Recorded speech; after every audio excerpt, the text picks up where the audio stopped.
четвърти в света. 94-та славна бе година, цяла България живя като дружина.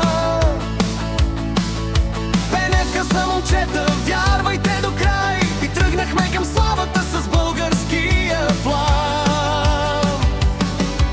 Сърца от желязо, очи с мечта, показахме на всички как се брани честта.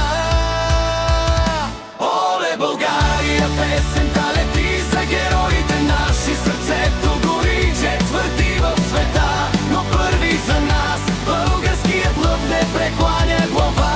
Оле, България, песента лети за героите наши, сърцето гори, четвърти в света, но първи за нас, българският лъв не прекланя глава.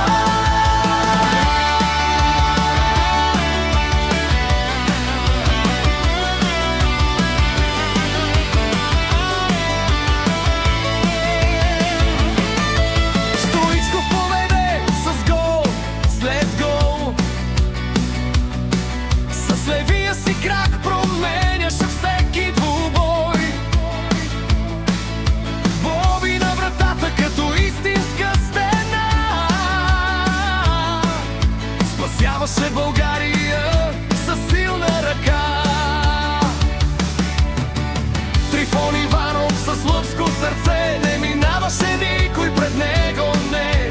Любо се бореше до последния миг за България, винаги беше вели. Оле, България, песента лети за героите наши, сърцето гори, четвърти в света, но първи за нас, българският лъв не прекланя глава.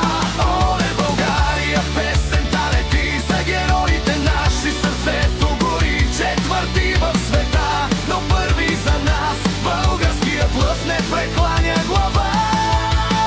Сираков чакаше своя звезден час,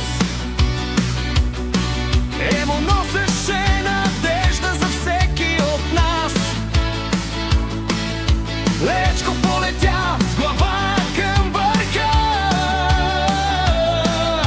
Германия разбра какво е българска душа. Целият народ запя като един, от София до Пирин и Стария Балкан. С вяра и сърце, с сила и чест, написахме история за поколения днес. Макар четвърти, шампиони сте за нас, легенди ще останете през всеки един час. Пенев, Стоичков, Трифон, Боби, Любо, Сираков, Емо, Лечков! България ви обича!